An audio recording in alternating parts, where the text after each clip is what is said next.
And the real shame is if this movie actually gets made at this point, it's probably not going to get made with an actress that has the same kind of allure and pull and fan base that Scarlett has.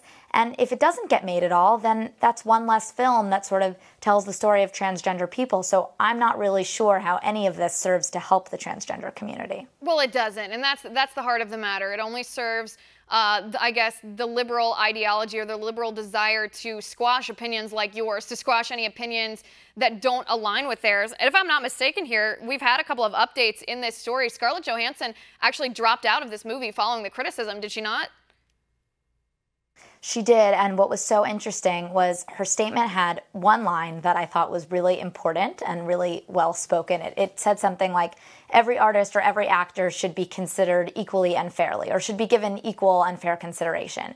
But the rest of the statement was pure lip service to the community of people that expressed outrage and basically bullied her into withdrawing.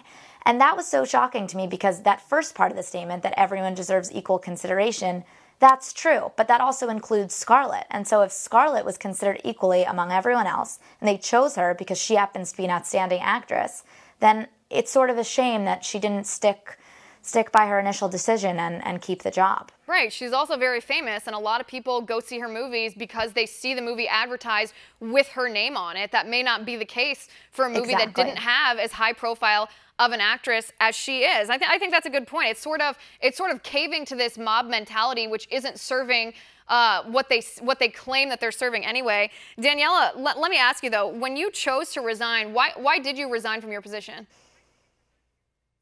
Well, I think that, so let's take a decision like Scarlett's, right? She's doing something very publicly, and what she's basically saying is, if you speak out loud enough and argue that a decision I've made, which is innocent and fair, but if you speak out against it and say it's bigoted and it's offensive, then I can be bullied into changing my mind. And I think this problem is not really about me, and it's not about Scarlett. It's about a generation of people that we're raising to believe that they shouldn't open their mouth if they have anything to say that slightly contradicts the liberal zeitgeist. Or I should put liberal in quotation marks because there's actually nothing liberal about it.